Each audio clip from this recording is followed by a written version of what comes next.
Estamos falando a respeito do sujeito usuário da língua de sinais, tá? No vídeo anterior eu mostrei para vocês que o sujeito surdo é aquele que tem uma cultura própria e que faz parte de uma comunidade também bastante específica. Nesse vídeo aula nós vamos então explicar o que é essa cultura, o que é essa comunidade e também a questão da identidade surda, que é bastante discutida dentro de uma perspectiva teórica. Qual que é a perspectiva teórica? Olhem só no quadro, é chamada de socioantropológica, que é ela que vem e dá um suporte teórico para todos esses conceitos em relação à surdez. O primeiro, chamado comunidade surda. Aqui na definição de Strubel, nós encontramos a definição que mostra o que é comunidade de modo geral. Então, é um grupo de pessoas que vive em um determinado local, tá? Todos nós também fazemos parte de uma comunidade que partilham os objetivos em comum dos seus membros, tá? E que por diversos meios trabalham no sentido de alcançarem esses objetivos. Ponto. Aqui nada é diferente da comunidade surda, da comunidade ouvinte ou de qualquer outro tipo de comunidade. Aí vem, uma comunidade surda pode incluir pessoas que não são elas mesmas, ou seja, pessoas que também ouvem, mas que apoiam ativamente os objetivos da comunidade e trabalham em conjunto com as pessoas surdas para o alcançar. Essa definição vem mostrar para a gente que a comunidade surda não é apenas de surdos, ou seja, os intérpretes fazem parte da comunidade surda. Os pais de surdos também. As pesquisas mostram que 90% dos indivíduos surdos, os pais são ouvintes. Tá? O que a gente entende? Surdo não faz filho surdo, tá? Quem faz mais filhos surdos são os ouvintes. Então, os pais, os professores, os intérpretes de língua de sinais, eles também fazem parte dessa comunidade surda, tá? Falando a respeito, então, da surdez dentro dessa perspectiva, no próximo slide nós trazemos a definição de cultura. Fala-se muito sobre cultura, mas o que é essa cultura, então? A mesma autora fala o seguinte: cultura surda é o jeito surdo de ser, de perceber, de sentir, de vivenciar, de comunicar e transformar o mundo para torná-lo habitável. Nós temos a definição e aí uma outra autora surda apresenta alguns artefatos culturais, tá? O primeiro artefato é a experiência visual, onde os surdos utilizam a percepção visual, não é, como via de comunicação em relação à língua de sinais, que é visual, espacial.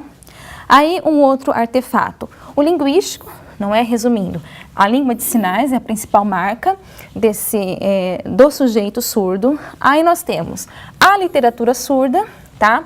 São vários materiais, histórias, piadas, fábulas em língua de sinais ou adaptadas também que mostram, né, essa cultura. Aí nós temos aqueles que são chamados de materiais. Dentro desses chamados materiais, nós encontramos alguns instrumentos que a própria comunidade acabou criando, tá? Para que facilitasse o seu modo de viver, não é? Então, nós temos telefone para surdos. Os surdos têm telefone fixo, que é como se fosse uma tela, e ali ele vê o intérprete liga para uma central que intermedia essa comunicação com quem ouve, não é? Com ele através da língua de sinais. Na casa dos surdos, a campainha é uma luz que se acende, a criança nasce surda, como é que o pai e a mãe que é surdo vão lá cuidar da criança? A babá eletrônica também tem uma luz que pisca, e outros materiais que foram criados pela comunidade surda, tá? O closed caption, que é a legenda, não é? É um recurso para a comunidade surda, ok?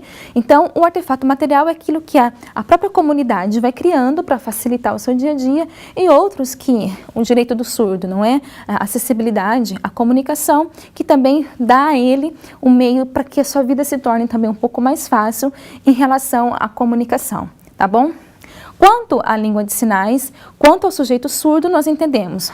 Existe uma comunidade, existe uma cultura, mas também existe uma identidade surda. No slide, nós vamos falar sobre essa identidade surda, que diz o seguinte: a língua de sinais, tá, é a principal marca dessa identidade. Aqui a autora fala de povo surdo, tá? Desse grupo, dessa comunidade, ela que vem e diferencia, então, essa cultura surda.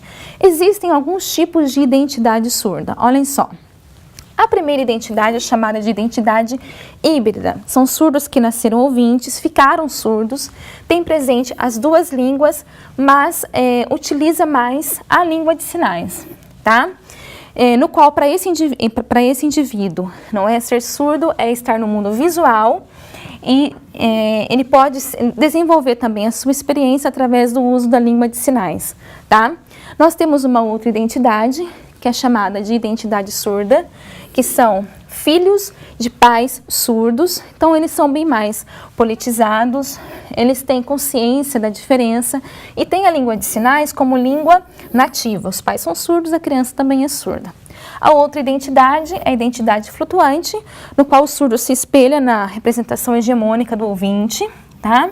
E vive e se manifesta de acordo com o mundo ouvinte. Aqui é como se ocorresse uma não aceitação da surdez, tá? Onde olha para o ouvinte como se fosse o ideal.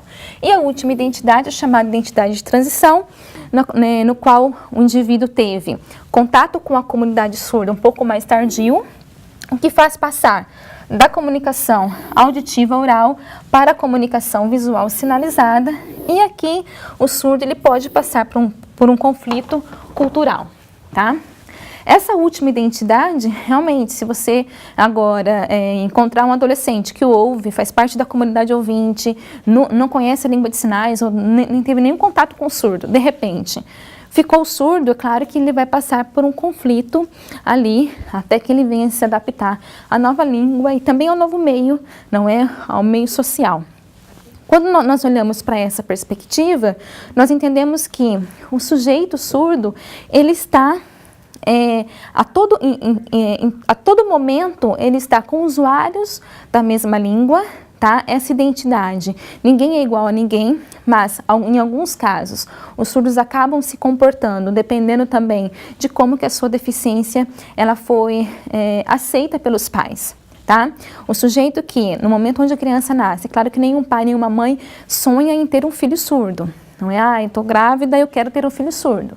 Não é? Então, no momento que se sabe que a criança tem algum tipo de deficiência, é claro que isso traz preocupação, isso não é como se fosse tirar o chão dos pais.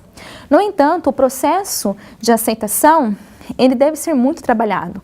Aí que entra, então, os profissionais da saúde e os professores, não é? Para que venha trabalhar esse processo de aceitação da deficiência auditiva, não é? E a orientação para que essa criança se desenvolva em relação à sua linguagem. Tá? Então, ela precisa ter contato com outros usuários da língua de sinais, para que haja comunicação e assim o seu desenvolvimento ele possa acontecer normalmente. Tá? Então, nós falamos sobre o deficiente auditivo, a pessoa surda, e dentro dessa perspectiva, eu apresentei para vocês o que é a comunidade, o que é essa cultura, esses artefatos culturais, materiais, e também a identidade surda. Certo? Terminamos o terceiro vídeo, a gente se encontra então no próximo vídeo.